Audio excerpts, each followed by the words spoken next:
Imagine money is a big, complicated game, but it's not just about numbers and rules like math or physics. It's actually a lot more like psychology, full of emotions, feelings, and how we behave. The main idea of this book is that doing well with money isn't really about how smart you are, it's mostly about how you behave. And behaving well with money, it turns out, is really tricky to learn, even for super smart people. Think about two different people. There was a very smart executive, a genius who helped create Wi-Fi technology and was incredibly successful.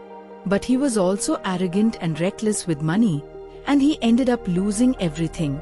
Then there was Ronald Read, who worked as a janitor and gas station attendant his whole life in a small town. He wasn't famous or highly educated.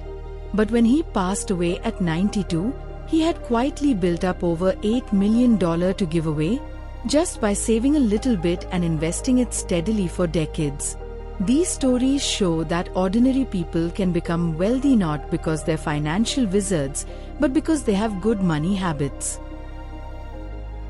One of the first things to understand is that when it comes to money, no one is actually crazy. People do things with their money that might seem totally weird to you, but it makes perfect sense to them right then, based on their own life experiences. If you grew up with very little money, you think about taking risks very differently than someone who grew up with a lot.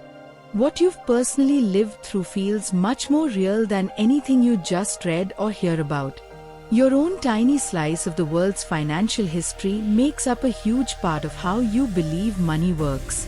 This is why smart people can look at the same money situation and have totally different ideas about what to do. For example, people with lower incomes often spend a surprising amount on lottery tickets, even though the chances of winning are tiny.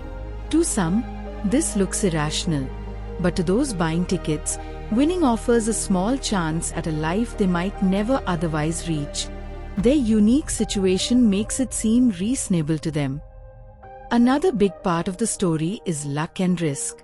These are like twins. They acknowledge that not everything that happens is because of how hard you worked or how smart you were. Bill Gates was incredibly talented and worked hard, but he also happened to go to one of the very few high schools in the world that had a computer back then, a huge stroke of luck. It's really hard to tell the difference between someone's skill and just plain luck.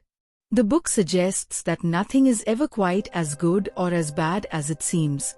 When you're looking at successful people, it's easy to only see their skill, but you might be missing the luck or risk that played a big part. Instead of focusing on extreme examples, try to learn from broad patterns because those are less likely to be just due to extreme luck or risk. Be careful about having never enough. The story of Rajat Gupta, who came from nothing to be worth $100 million but risked it all for a little more through illegal trading, is a powerful lesson. There is no reason to risk what you have and need for what you don't have and don't need. One of the hardest money skills is learning to stop moving the goalposts for what counts as enough. If your desires keep growing faster than your money, you'll always feel like you're falling behind, which can push you to take crazy risks. Social comparison makes this even tougher because the ceiling of wealth is so high, you can always find someone with more. The only way to win that game is to not play it at all, and accept that you might have enough even if others have more. Having enough isn't a small goal, it's a powerful place to be. Then there's the amazing power of compounding. It's like a snowball rolling downhill, getting bigger and faster over time. Warren Buffett didn't become one of the richest people just by being a smart investor. He did it by being a good investor for a really long time. Good investing isn't about getting the highest possible returns quickly, but about getting pretty good returns that you can stick with for a very, very long time, so compounding can work its magic.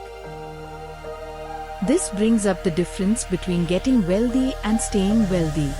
Getting wealthy has many different paths, but staying wealthy is mostly about being frugal and a little bit paranoid. Survival is the most important thing. You need to do everything you can to avoid total financial ruin. Having some cash, even when the market is doing great, might feel like you're missing out, but that cash can save you from having to sell investments at the worst possible time if something unexpected happens. Compounding only works if you can stay in the game long enough. When you make money plans, plan for things not going according to plan. This is called room for error. It's not about being negative, it's about knowing that the future is uncertain. Like card counters in blackjack who know they can't predict the next card but manage their risk to stay in the game, you need a margin of safety.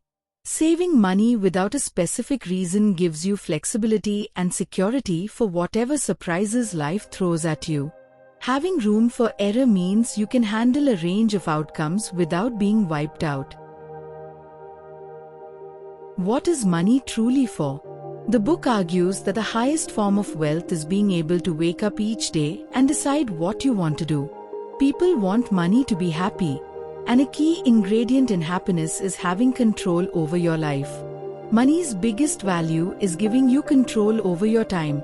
Time to take breaks, time to wait for the right job, time to deal with emergencies. Older people reflecting on their lives often value relationships and unstructured time with loved ones more than just accumulating wealth. Controlling your time is the highest dividend money pays. But be careful about trying to show off your wealth. The man in the car paradox points out that when people see someone in a fancy car, they usually admire the car, not the person driving it. What people really want is respect and admiration, and you're much more likely to get that through humility, kindness, and empathy than by buying expensive stuff. Remember, wealth is often what you don't see. Being rich might mean spending a lot of money, but being wealthy means having money that you haven't spent. That unspent money is your wealth. It represents your options, flexibility, and security. Saving money is the engine of building this unseen wealth. It's less about your income or how well your investments do and more about how much you save. Saving gives you freedom and independence. When making financial choices, don't try to be perfectly rational like a computer, aim to be reasonable. The strategy that looks best on a spreadsheet might be too difficult or stressful to stick with in real life. You need a strategy that helps you sleep well at night. Being reasonable helps you stay committed to your plan for the long haul, which is essential for getting the benefits of compounding. Nothing valuable is free, and that includes market returns. The price you pay for getting good returns from the market is dealing with volatility and uncertainty. Think of market ups and downs as a fee you pay to get access to those long-term gains, not a punishment. If you view it as a fee, you're more likely to stick around and pay it. Finally, understand that you and other people might be playing completely different money games. An investor's goals, timing, and reasons for buying or selling are unique. What makes sense for someone looking to make a quick trade is totally different from what makes sense for someone investing for retirement decades away. Much of what we do with money is influenced by seeing what others are doing, but they might be playing a game that has nothing to do with yours. It's crucial to identify your own game, your goals, your time frame, and not get pulled off track by people playing differently. The world of money can be confusing, partly because the future is unpredictable, and because we all have limited information but create our own stories to make sense of things. We want to believe we're in control, and forecasts give us that feeling, even if they're often wrong. In the end, managing money is very personal. No one can tell you exactly what to do because they don't know your unique situation, your dreams, or your fears. But understanding these key ideas that behavior matters more than intelligence, experiences shape us, luck and risk are always present, enough is powerful, compounding takes time and patience, survival is key, room for error is essential, control over time is the best wealth, appearances can be deceiving, saving is crucial, reasonable beats rational, market volatility is a fee, and knowing your own game is vital, can help you make better decisions that work for you and help you sleep well at night. And that, drawing from the stories and ideas in the book, is the psychology of money.